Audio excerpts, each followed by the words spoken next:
welcome to everyone. Welcome everyone to this episode of Notes with Jack. My name is Alan Fox. This is episode 24, I think.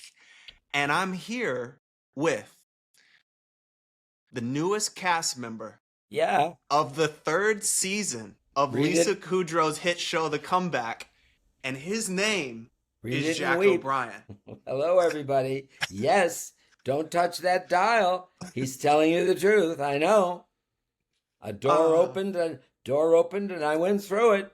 And as I'm saying, if they're dumb enough to ask me, I'm smart enough to show up. That's the best. That's actually what I'd like. I think we should release Notes with Jack's bumper stickers that says, if they're dumb enough to ask me, I'm dumb enough to show up. What'd you say? Well, that's it. But isn't that what we're doing? I keep thinking, okay, I can't imagine anybody wants to hear us, but apparently a lot of people do.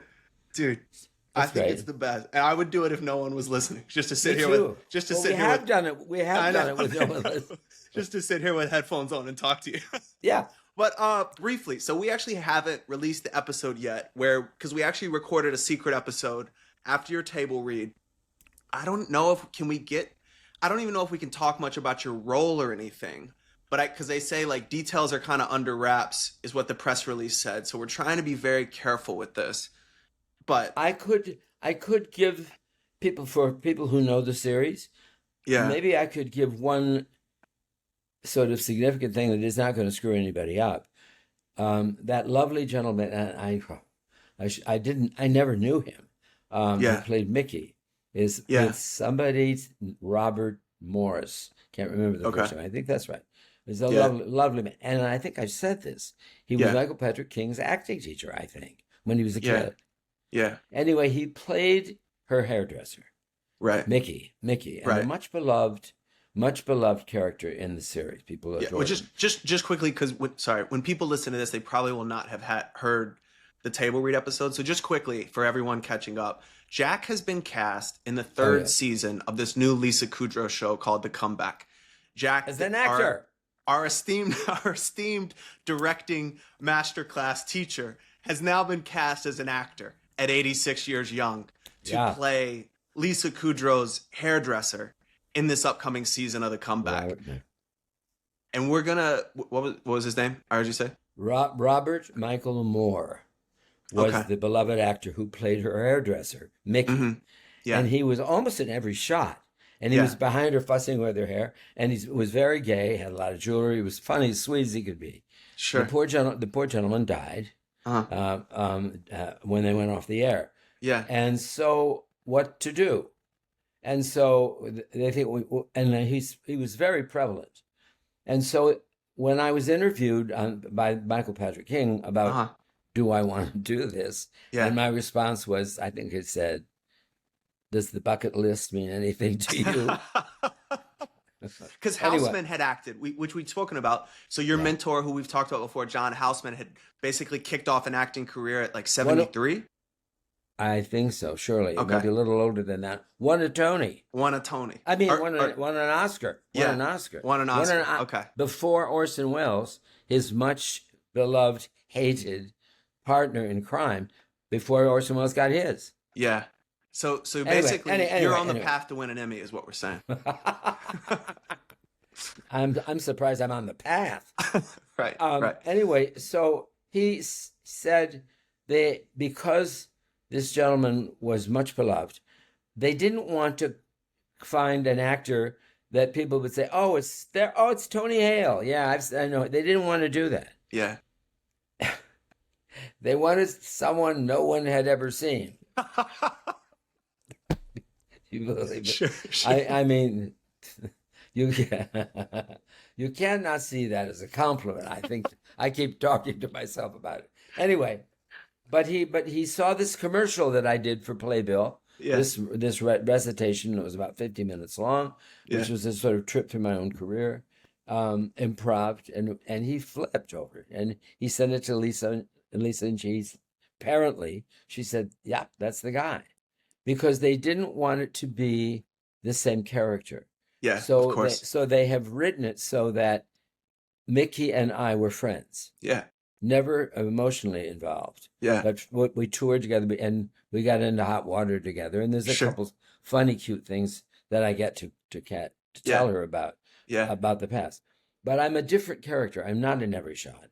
Yeah. And also, I think, and this is what he sort of talked to me about theoretically, and we'll see, because I've only read with the company 4 out of the first 8. I'm in one and 3, and then I think I'm in probably most So a of the few others. episodes ago, when you weren't here and we interviewed Jason, That's what I was doing. That's where Jack was, in the initials that start with L.A. That you Yes. so cleverly said. So that's where you were for that episode, was doing the table read. The first two episodes you were in for the table read. That's right. Yeah. Then I came home, and now they're writing the other 4, and they'll send them to me. Yeah. And we have a sort of schedule as to how it works. It's pretty good.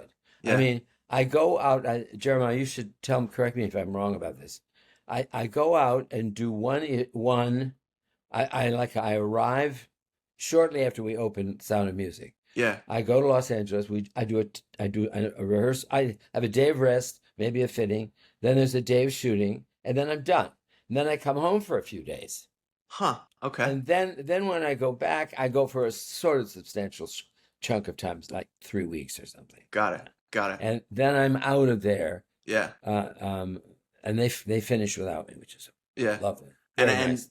There's 2 things I love. The first thing I love is they watched a 50-minute Playbill video about you dissecting your illustrious career, and they said, "There's our hairdresser."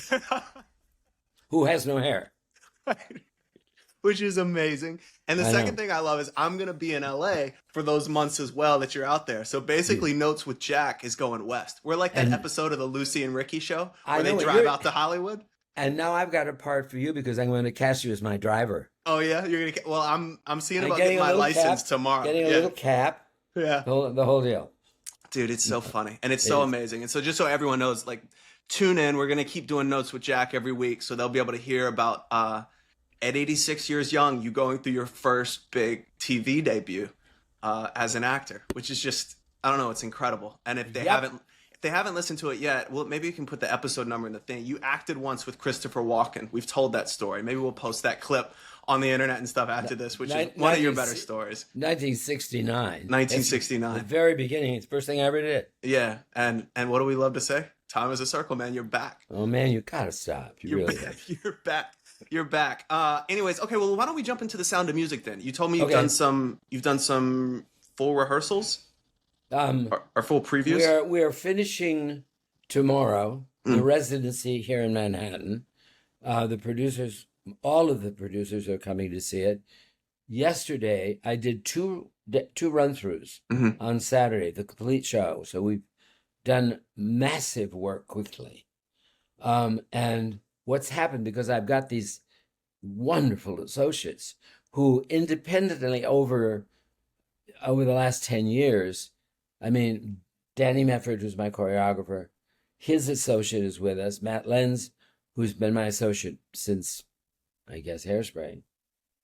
He's there. His associate, Anthony, four of these guys in the room. Yeah.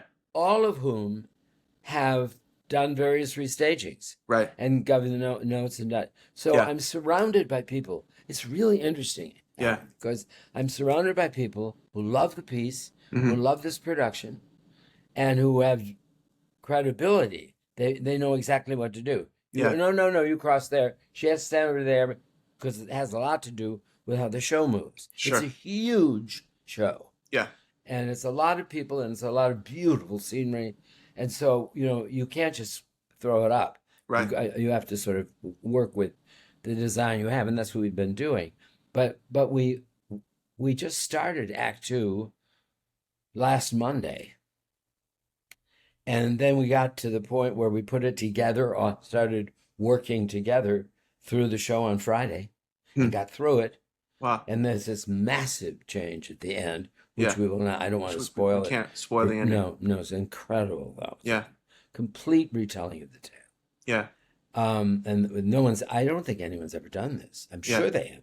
Yeah. And I was even worried, saying, am I entitled to do this. Yeah. Is how will, because it's not the ending that people are used to. Right. What about the people that have worked with you? You know, you talked in the last episode, we talked a little bit about your perspective on coming to it and sort of not taking a little bit of a back seat, but being supported by more people that were familiar with the piece. Totally. When you come in with something like this new ending, what was their sort of react? Like, do people like this? Did people inside the camp like this idea of sort of shifting some stuff at the end? You know, I don't want to sort of set myself up here, because the proof of it had nothing to do with us. Right. It's how the audiences embrace it. Right. And we know that this version was in its embryo, was very popular 10 years ago, even though we hadn't finished it and we hadn't dealt with everything. Yeah. And I tested the waters before. When I got this idea, I called them all up. Yeah. And I one at a time, and it was the unfailing response was, "Oh my God." Mm-hmm. In a very positive way. Yeah. Yeah. Not like, "Don't do that." It was like, I had no idea. Yeah. Yeah. And the company sort of burst into tears when I explained it to them. Sure. Tim Krause, the only living connection to the original company, the son of one of the book writers, flipped. Huh. Go ahead. I'm sorry. Well, what I was going to say is, did you coming off with Ghost, I remember us talking about trying something that was outside the original piece. And then what you learned from doing that. Did you take any of that? I mean, because even at like 86, 85, 86, are you still learning, did that experience influence going into this one? And also, not you didn't rebrand Ghost necessarily, but you took some swings, and then maybe you did. And then this one sort of, you're saying like trying these swings. Was there anything about the learning curve of that you took with this? Courage. Huh. Courage. Yeah. There's a quote. I was trying to figure out swiftly how I could get some sort of opening night gift together in the rush that's going on to give the company something when I leave them, which is a tradition that we usually do. Something small, but And I was going through the script, and I asked Google for extraordinary artists' evaluations of art. And Matisse said, "Art takes courage." Mm-hmm. And I thought, if you do not risk, if you do not put yourself in jeopardy as an artist, and push the envelope and say to yourself, however you would do this, I will take care of the characters to the best of my ability, but I will pursue it truthfully. The cards that have been set up originally will now be fully fleshed and played. Yeah. And let's see what happens. Yeah. Because they just, in the original, they just stopped and made it a Easter parade. Yeah. Yeah. And the nuns are all waving, and everybody goes up the mountain. Right. Right. For all I know, a picnic basket. Yeah. And you think, I don't think that's what happened. Yeah. At the end of The Sound and Pray. So I continue the drama. Yeah. And to its consequence, and no one saw it coming. And it's I'm telling you, yes, Alan, I see what you're saying. It was going into Ghosts as a new person, which I might well be after all the intervening years. Yeah.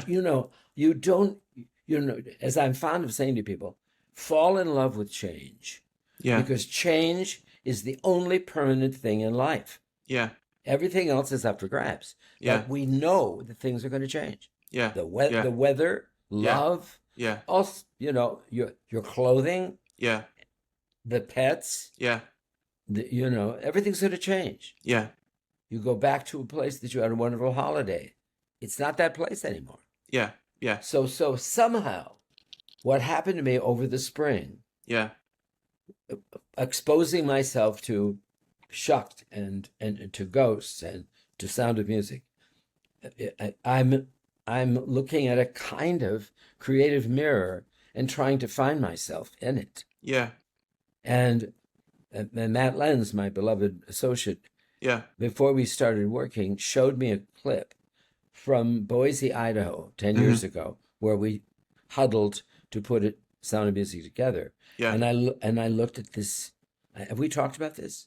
I A don't little want bit. to. We touched on it, but yeah, I don't want keep to. You going. know, Yeah. old people repeat themselves. That's all right. That's all right. So No, I mean, I keep. remember you just sort of talking about a little bit that you had looked at this and you were kind of not ashamed of it. That's the wrong word to say, but you were like, this feels fake. Was I think what we talked about last time. That is not the wrong word. That's exactly the word. Ashamed. I was. Yeah. But more than ashamed, I was astonished Yeah. because it seemed so arch. It Yeah. seemed so, we're in a musical here. Right. We're acting, you know. Right. I mean, they were wonderful people. Yeah. And they got great reviews, but I thought, wow, I don't think that's right. Yeah. And this group of divine, valiant people, they're right there with me. Yeah. What I love so much, man, though, I just want to highlight for everyone listening, if they haven't listened to all the episodes about Ghost that we have up online, it's like, man, you took swings with Ghost.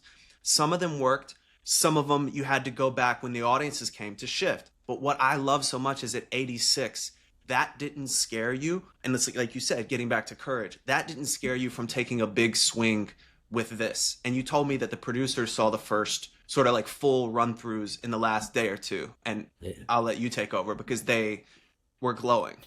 Yeah, they were. Yeah. Mean, our principal producer, I didn't know he was going to be there yesterday. Yeah. I'm staying here on Sunday in Manhattan because one of the other producers can't be with us until tomorrow, or I go home and see my dog. Yeah. And instead, I'm here over the weekend, which is why we're having this now. Sure.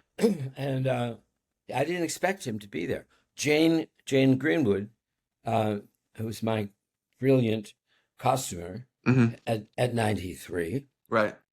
who was going to say, let it go, let other people do it. She's been to every fitting. Yeah. She's coming to Utica Yeah.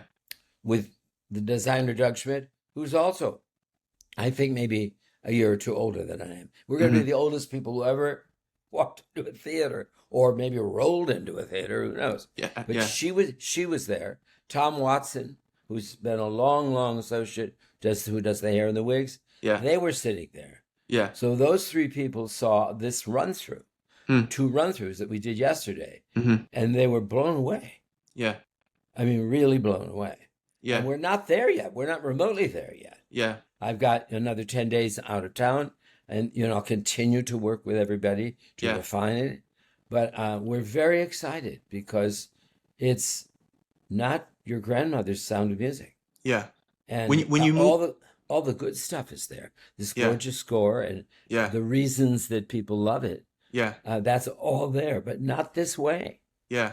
When you go to move it out of town from sort of, let's call it the incubator here in New York, you move out of town. What are the things, not only for the Sound of Music, but for any big musical like this, that you're like, what are the tweaks that typically occur in that transition? Like, are there certain things that always seem to come up? There's a strange thing that happens to us. Yeah. As we begin to work with each other and become vulnerable, and I expose them in a sensitive way to get closer. I don't believe that moment. I don't think you saw that. Shouldn't you? Why are you not responding to this kiss? Please understand, you've never been kissed before. Whatever. Well, Right. that's true. Yeah. And whatever it is, basically, we start to believe it. We so want this to be good. Yeah. And and when it's going well, and I keep, forgive me, I'm emotionally verklempt. And because I'm now retelling a story to them. Yeah. And in the retelling, they find new things about their characters or new interpretations. But what also happens is we become very close, very, very loving, very sensitive. And then somebody walks in from the outside. Yeah. And I immediately look at them and see it through their eyes, not through my, oh, please do that, but oh, you took my note, how sweet. Yeah. None of that stuff. I say, oh my God, this is crap. This is just crap. Because they don't have the same investment. Yeah. So the main thing that starts to happen, Alan, is that we widen the experience and start bringing the people for whom we are telling this story, little by little, into the room. First, the technicians and the staff and then we tech them and put the setup and work on the lights and put these real moments into that, and then that changes, and then they absorb. They start to, in this gorgeous way, they start to leave me and find themselves in that territory that should support them, should make them more profound. Yeah. But somebody will walk in and not get it. Yeah. And you think, oh my God, how stupid am I? Now, that's sort of what happened with Ghosts. Yeah. When I found out my actors were being quizzed by people on the subway going home, right, they didn't get it. They didn't get what we were doing. Yeah. And I had them starting with reading scripts and stuff, and they said, and they're paying good money. They said, "Didn't you rehearse this? Why are you reading a script?" Right. In other words, they believed the setup. Yeah. But they didn't have enough story. Right. To understand what we were doing. Right. So I had to backtrack and go back and save of it what I could. Yeah. But not assume that everybody saw it with the generosity that we in the room were seeing it. Yeah. So there's a new learning curve that's about to happen as we fold the egg whites into the souffle. Yeah. You know, and then mix all that up until the egg whites disappear and suddenly we don't remember being in a rehearsal hall anymore. Yeah. It's fabulous. It's fascinating. It's really interesting. It's little life. Yeah. It's like little life. Yeah. It's cool because I told you I wanted to spend the last few minutes talking about something, but it's almost a perfect segue because we'll catch back up with you next week when you head up when I'm there. To Utica? Yeah. Utica. Where is Utica? It's north. North, upstate, New right? York, in New York? Okay, cool. York, yeah. And you'll do, how many performances do you do there? I think 2. We do one night, and then they do a matinee. We open on a Friday for a full audience. Huh. And then we all leave, and they do a matinee, and then everyone's going on to Washington. Yeah. It's happening, I guess. No, but what you said, man, I want to touch on this because I had a question I wanted to ask you and get the official note from Jack on this, but it kind of segues into what you said in that, like, you know, Highest to Lowest, the movie that I'm, you know, credited as the writer on, just came out. And the most huge hit. I don't know about all that. Come on. Yes, you do. You can say that. You can take that. Yeah, no, it's going. I mean, it's you didn't going. Want to do a bad movie? No, of course, it's going. You know, it's going really positively, great. Right? It's people like, but love it. People seem to like it. You know, people have different opinions, but a lot of people seem to like it. And so I'm just. But what I find so interesting is what's the amount of messages I've gotten from people watching it and going through that experience that you were just talking about first exposing a piece to an audience. You know, and it's been a real learning curve for me not to try and ever justify or make, like, how do you, I have 2 questions.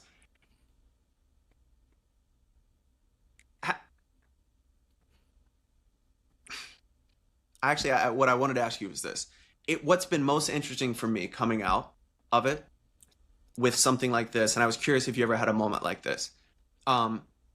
This came out, when I was walking back to my hotel, I walked by a poster, like a big advertisement, right? And it's like, and there's 3 names up there. There's Denzel Washington, there's a Spike Lee joint, and there's by Alan Fox, right? Wow. And I think, I think wow. That's all the posters all over, New York and stuff like that, right?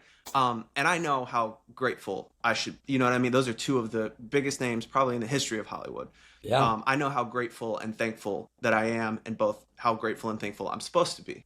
Mm-hmm. I've had this really interesting experience, though, in the last week of being like, oh, that didn't fix it. Mm-hmm. You know, that feeling of, because I changed so much about my life in the past few years, and I made so many sacrifices to other areas of my life in pursuit of this idea that I had about what I wanted to do or could do or had the potential to do. And it's so interesting because this past week was sort of the week, take the movie equation out of it. It was the week where it sort of happened. And what I've been hit with more than anything is, balancing gratitude with, okay, well, that wasn't it. I wondered if you had a feeling like that with Porgy and Bess. Did you ever have that feeling of like, I set out to do this thing, I did it, and that wasn't it. That actually wasn't the answer to the equation I was trying to solve? Oh, well, what an interesting question. Well, first of all, ironically speaking, I've just been invited to go to Houston for the 50th anniversary of Porgy and Bess. Wow. And it's not mine. Right. Francesca Zambello Right. has directed a production they're doing down there. And they've invited me and a guest to come down to the opening or the closing, I guess the closing. And I'm thinking, can I do that now? So this is really timely that we're talking about this. Yeah. Porgy's one of the few things I've done. And because please understand, it was really early. Yeah. And I was working on a scale, I suppose, not unlike the scale you just did, because you're working in Kurosawa's Shadow. Yeah. A famous film by a devoutly loved master of the art who other people have tried to emulate and maybe get a leg up and try to tell a story. And no one from David Mamet on straight through, remarkable people, have never been able to wrest it into their own hands except for you. So this is not a dissimilar situation early on that you may be feeling. For me, I sort of never want to see anyone else's Porgy and Bess because I started to become Jack. When I demonstrated my vulnerability, I asked for help. I was released into every corner of it with all the company loving what I was doing. It was a magical time for me. Yeah. But I love what you're saying because, and I may get into real trouble. I'm about to say it. Well, I'm serious. I don't think I'll get you out of it. If you get in real, hey, this is my promise to you. If you get in real trouble, I'll figure out a way to get you out of it.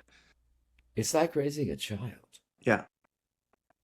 I mean, eventually you love that child and you communicate with that child the best you can. And eventually the child toddles away. Yeah. And becomes its own person. And you look at their life and think, I as the father failed that. I wanted to give them everything I had to make them better than I ever was. And yet I don't think I did that. Now, it doesn't mean that you don't love the child or respect the child or admire the child, but it's no longer your child. Yeah. Because when the audience comes in, there's a huge ocean of people, living people, sitting between me and the front of the stage. Yeah. And the kids in the show are now paying total attention to them. They remember me fondly. And some of it is habit because we've gone over it. But they no longer really hear me the way they did in the first 2 or 3 weeks. Yeah. And I'm that parent watching real life drifting away from me because of the relationship it has every night with its audience. And so I think it's a little fatuous what I'm saying here. And yes, folks, I never had a child of my own.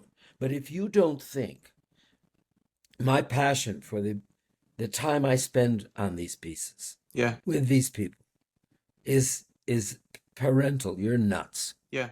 I feel I'm going to say something more. I don't know what words you say. Did you say dangerous. Fascist? Dangerous. I'm going to say something. I don't know if this is more dangerous, but this is going to. Fascist. I didn't say fascist. No. Sorry, that was the sound of music bleed through. No, I actually think, and I don't know, this is one of Woo Woo Allen's ideas, but when you work on something, I'm always saying like, you don't find the story finds you. When I write something, I feel like I'm processing things in my own life, in my own soul or spirit. That's Filter. I think that's kind of what a child is too. I think a writing project helps you learn and grow about yourself. And I think in some ways, I think our children become the mirror for us the same way a project becomes the mirror for us. you know, in order to see parts of ourselves that we couldn't otherwise see. So I think there's a lot of crossover there. I totally agree. So, you know, there's a real part of my life out there on the road in Chucked, in The Sound of Music. You know, I've had Jeremiah, my beloved assistant, has been in my life like, I don't know, 20, 30 years. Yeah. Something like that. Yeah. And he hasn't walked out on me yet, but I you know, that's a family relationship. Yeah, of course. I mean, we couldn't be. He has a wonderful father and a lovely mother. Yeah. They're separated. I'm crazy about both of them. Yeah. And they're wonderful parents. Yeah. But I'm a different parent to them. Yeah. As I'm a different parent to you. Yeah. I mean, there's something about our connection, which is adjutant parental. Yeah. That, you know, even when I'm sitting with your parents, we're not in competition. We obviously love being together. Yeah. It never occurs to us that there's a territorial imperative going on here. Yeah. We're not struggling to do that. But you're seemingly having a wider parental experience than life would have prevented you had you and I never met. Yeah. Well, I think there's the phrase, it takes a village. And I think like in life, because we no longer Did Hillary Clinton make that up or did she adapt it? It was her book. I think It Takes a Village is like an idea about raising children from, I don't think it's from Hillary Clinton. Well, she made it really popular. I don't remember hearing it before her book came out. If she's the first person to say it takes a village, I'll be really impressed and surprised. I like Hillary Clinton. Well, maybe she did. Whether she did or she didn't, what I'm saying is, I think there was probably a time when we lived in small communities where, yes, it took a village to raise any child, not just me. It's anyone, right? Yeah. However, then when we now go off and move around so much, I think in some ways we put together our village of inspiration, of mentors, of friends, like it's interesting because like people play different roles in your life at different times. And I think they move through different characters in your life, right? And so I definitely agree that I think is a strong thing there. But one thing I want to get back to on Porgy and Bess, when you did it, because you won, that was your first Tony, right? I didn't win. It won. It won. I was nominated. Okay.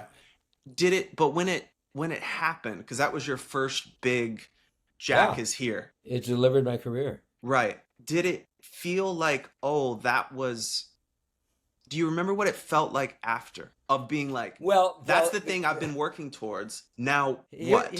Here's the wonderful, bizarre thing. Yeah. That is so Jack. Yeah. Even I understand it. Yeah. When Porgy started in Houston. Yeah. And then Sherwin Goldman, producer, with the help of the Houston Grand Opera, they moved it to Philadelphia. Yeah. To the music, to the opera there. And I made the jump. I do remember that. I was there for the second one. And then I know a review came out in the New York paper the next day that said, last night, the center of the musical universe was Philadelphia, where this production finally showed itself. Maybe the next day, I'm on a plane to San Francisco, where I'm about, for Bill Ball, to direct a production of, I thought, Pygmalion. We lost the rights. We quickly changed it to Man and Superman, one of the most massive plays in the literature. And so I'm in San Francisco in a rehearsal hall when Porgy and Bess starts to break box office records. I'm not here. Yeah. Yeah. So I didn't have that extra ego push that says, oh, there he goes now. No, he was gone. Yeah. To another regional job. Dude, it's funny because that's exactly what happened to me the day after Cannes. I flew to Florence, Italy, because I wanted to finish the project that shall not be named. Because why? Because it's a circle. I know.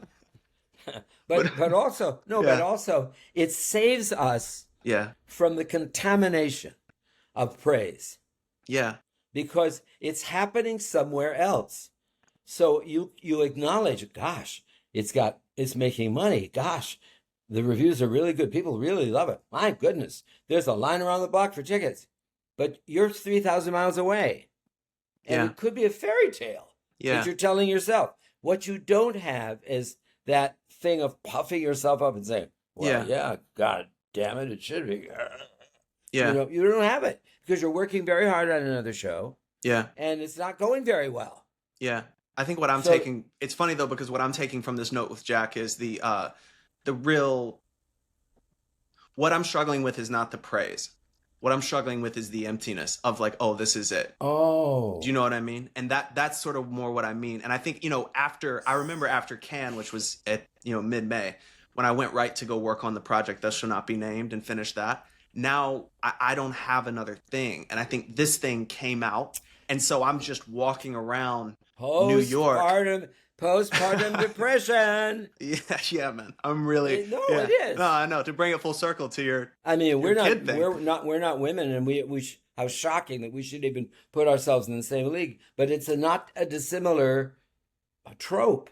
Yeah. That having delivered this massive thing of love and energy and hope and faith and hard work, silence. Mm. And you think, where's my life? Yeah. And so guess what else? It's gone on. Yeah. Without you. Yeah. And it's just fine without you. So it's better than it was with me. Yeah, I think sometimes it is because then the act. I mean, in my case with the actors, because they're living it every night. In your case, it's gone. But in my case, they're making it more and more their own. That's my case too, dude. That was definitely my case. Yeah, right. It's not unlike. It's a very similar arc. I know. Yeah. Well, I hate to start to wind down with this, but I think actually next week I'm going to interview a specialist on postpartum depression. So maybe you can take next week off instead of the theater director. I'm actually going to bring in a nurse or something. I'll be sleeping. Yeah, exactly. All right, well, we'll wrap up with that, Jack. That was really good. That was really great. I really enjoyed that. And once again, man, congrats from me and everyone that's listening about your new career starting up in mid-September. And before that, Sound of Music. Everyone's excited. We'll jump back into that next week.